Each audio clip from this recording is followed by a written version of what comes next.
Vê que quando você tem alguma alteração no sentido de posição, tipo assim, você manda o paciente, você nivela, fecha os olhos, aí nivela a mão dele em um lugar e pede pra ele nivelar e tipo, uma mão tende a baixar. Isso é proprioceptivo, que é relacionado à coordenação. A propriocepção é relacionada à coordenação também. Aí tem isso, que às vezes o paciente não consegue, por exemplo, uma mão ela tende a baixar e outra não. Aí Só que nesse se mistura, caso, não sei se vocês viram lá no roteiro, tem um traço que se chama espinocerebelar. Vai estar relacionado a esse traço. O teste de Romberg também. Isso. Aí como a gente ainda vai trabalhar cerebelo, aí a gente não foca tanto, mas também tem a ver com a propriocepção, só que é também relacionado aos movimentos finos e também a noção do tempo e espaço. Mas aí como é via cerebelar, a gente não fala aqui agora, entendeu? Mas tem a ver com o que ele faz lá. a gente vai ver isso. Acho que daqui a semana que vem, cada semana. Passando essa semana na outra. Vocês vão ter BLS, né? Esporte básico. Não lembro agora. Mas já vocês vão ver essa cerebelo. parte. Tá bom? Posso ver mais? O cérebro acabando.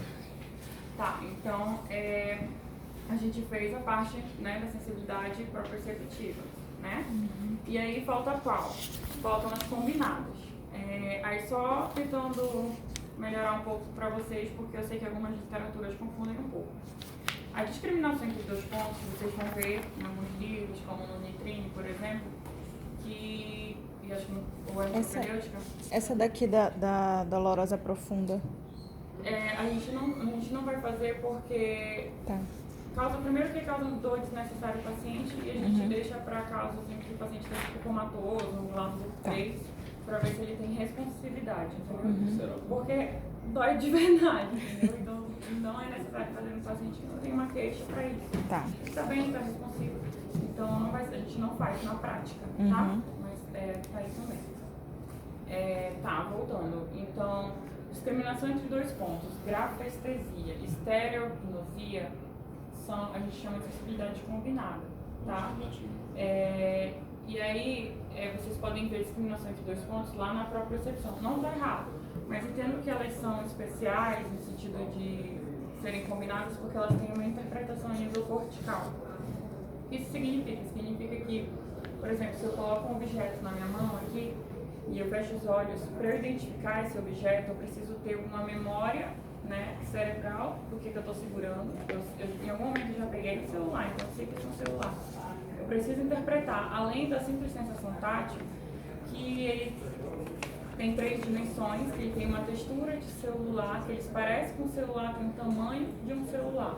Tudo isso é interpretado corticalmente, entendeu? Então, e a discriminação entre dois pontos também. Por isso que a gente deixa chama elas de combinadas e analisa separadamente, certo? E aí, vocês lembram qual lobo cerebral vai estar relacionado com o que a gente está pesquisando? Parietal.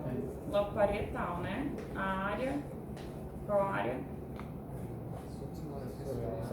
A área somática sensorial, né? Lá no giro central, né? Lá daquelas áreas 3, 1, 2 de Brodmann. Então, é por isso que a gente vai pesquisar, né, mais detalhadamente essa parte. Aí tá certo, né? Então, bora lá. Como é que a gente vai fazer discriminação entre dois pontos no paciente? O ideal é que a gente tenha um compasso apropriado para isso, né? Que a gente vai colocar os dois pontos ao mesmo tempo. E aí nos livros eles trazem que a gente pode alternar usando um clipe. Porque o clipe você meio que faz um movimento de pinça e consegue, né, furar ao mesmo tempo. Aqui vocês vão ver que é um pouco difícil de fazer ao mesmo tempo, acaba induzindo o paciente de que você está fazendo um depois do outro, entendeu? Ou só quando você for fazer 2 pontos. Aí você vai explicar para ele mais uma vez. Olha, a gente vai fazer uns testes com você, tá? Preciso que você saiba que isso aqui são 2 pontos. Ele tem que fechar os olhos? Agora a gente vai pedir para eles fechar os olhos. Estou só explicando. Ah, você vai explicar para ele. Aí fecha os olhos. Aí aqui, a gente tem uma densidade de receptores diferenciada na mão, né? No antebraço, nas costas, por exemplo. E aí, devido a essa densidade diferente, a gente vai ter uma percepção também diferente desses dois pontos. Aqui na mão, a gente tem de 2 a 4 milímetros dele conseguir distinguir dois pontos, que é muito perto, né? Já no antebraço vai aumentando, a gente já fala de centímetros, na costa já fica bem maior também essa distância, né? Chegando até 10 centímetros. E aí, vocês lembram lá daquele homúnculo de Penfield? É por isso que lá a gente tem as mãozonas e a língua também. Na língua, os livros trazem que a gente consegue distinguir até 1 milímetro de um ponto para o outro. Então, é extremamente perto, né? Nunca vi na língua, mas... E aí, a gente vai fazer, né? Fecha os olhos, por favor. Você vai me dizer se está sentindo um ponto ou dois, tá? Pode se mexer. Eu não consigo colocar os dois ao mesmo tempo. Bora lá.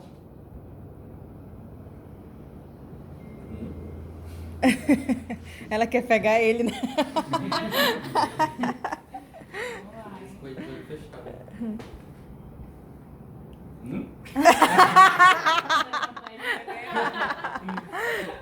Zero. Não, tá ok, porque eu já passei por uma outra região do antebraço, né? Que é normal que a gente tenha uma distância um pouco maior. E a percepção esteja mudando. E aí a gente pode fazer na costa também, mas como fica mais difícil, né? Pra gente lá na costa, na hora da prova, vocês podem fazer na mão, né? Dedo, aqui na região tem nada à mão e no antebraço, tá? Ou só dedo no antebraço, desde que sejam áreas diferentes, como eu disse, de densidade do setor diferente. Ok, tranquilo, né? Uhum. E aí, como é que a gente pode fazer a grafestesia? Alguém pode escrever? Desenhar uma maneira de forma organizada, sempre do lado da paciente. Senão vai bagunçar a mente dele. E não colocar tipo Z e perguntar se foi Z ou S. E não 5. Aquelas coisas, não pode. A gente Tem precisa que ser ela saber. reconheceu, mas você não pode dar uma dica do que é. Não pode ser chave porque faz barulho. Tá. Só uma unidade de chave, não faz barulho, só se pegar uma... Eu só vou saber cada lógico, vou saber cada um. A gente pode. Pegar um molho O de que a gente chave. tem que perguntar primeiro, paciente, antes de fazer a grafestesia? Seria Seria alfabetizado, muito bem. Aí você pergunta, né? Normalmente a gente sabe disso na anamnese, mas aqui vocês vão ter que perguntar, tá? Porque se ele for analfabeto, por exemplo, ele pode não conhecer as letras. Então, vocês vão ter que fazer um círculo, um quadrado, um triângulo, uma forma geométrica conhecida. Fica quadrado. Não sabe fazer? Aí, né? Tem que fazer. Aí você vem lembrar de que se você está na frente dele, vai ter que desenhar de cabeça para baixo para você, para ficar correto para ele, tá? Vai, fecha os olhos. S ou Z? Um R. Mas tá de sacanagem, não é? Eu pensei que era um R, aí ela Tá, transformou. ok, dificultei um pouco, bora lá. Escolheu um gêmeo, Fecha os olhos, por favor.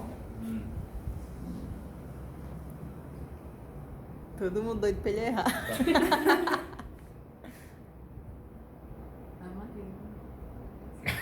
Só triângulo, bicho. Mas eu acho que tá algum Não, horário. Tá certo. Tá certo. Eu acho que ele tá. Um R. Acho que vamos lá, né? Tá, agora peraí. Vamos desenhar de uma forma Eu geométrica. pergunto os É. usuários, gente. Ele tá com ceninha assim. Tá, bora lá. Fecha os olhos aí. Pior que eu nem sei fazer palminha. Raiz. Ensina letra grega. Não.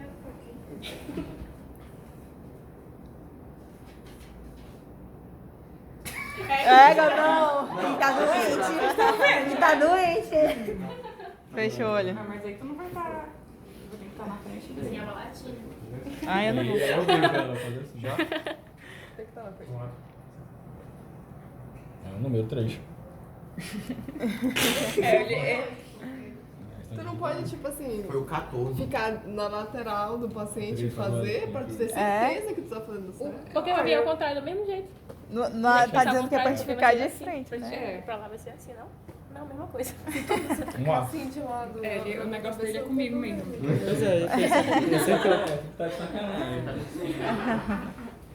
Se o paciente errar fatalmente zero. Qual que é esse supremo, meu? Ó. Se o paciente errar fatalmente zero, ó. Não, aí tu diagnostica. Aí tu vai ter que saber o que é diferente. Bora lá. Quando eu fiz aqui, Zero aula e círculo. fiz nessa mão, ele não conseguiu identificar qual era a letra, né? Que realmente nessa mão aqui ele não conseguiu identificar e nessa ele conseguiu. Não, de jeito nenhum não conseguiu identificar aqui. E nessa ele conseguiu, tá? Memorizaram? Pra gente, primeiro, pra gente tentar dizer que ele tem alguma lesão, né? Que aqui a lesão seria o quê? A nível cortical. A gente tem que ter todos os outros exames de acessibilidade preservados. Então, por isso que a gente faz toda a superficial, a profunda e, por último, os combinados. Sabendo que todas as demais, né, estão preservadas. E nessa mão aqui, ele não conseguiu identificar, e nessa ele conseguiu, a gente vai ter uma lesão de que lado aqui do hemisfério? Dessa ele não conseguiu. Dessa ele não conseguiu, dessa ele conseguiu. O esquerdo. Lado direito, nesse caso. Aqui ele não É o conseguiu. contrário. É É o contrário. Ele não conseguiu de lado. Isso, lado esquerdo, vai ser contralateral, tá? As lesões corticais vão ser sempre contralateral. Vocês pegaram bem essa parte? Entenderam? Muito Esse bem. medular é ser o mesmo lado. Só pra. Porque se eu fundir com o posterior, só pra Isso, não confundir. tá? Repete. Porque assim, como a minha medula está preservada, então ela não é ipsilateral, é uma lesão cortical. E no córtex há cruzamento, então é contralateral, entendeu? Aí, se Entendeu. fosse uma lesão na medula, vocês iam ter que investigar junto com as outras sensibilidades, mais uma vez, para poder casar tudo e dizer o que é. Aí, se fosse na medula, voltando para aquele caso que a gente começou, né? Uma hemissecção aqui do lado direito. Do lado direito, a gente ia perder o quê? A própria sepção. Aí, do lado esquerdo, o que a gente ia ter? Dor e temperatura. E tá. Entenderam? Por causa do cruzamento. Tá? Ficou confuso? Não entendi. Repete, por favor. Tá.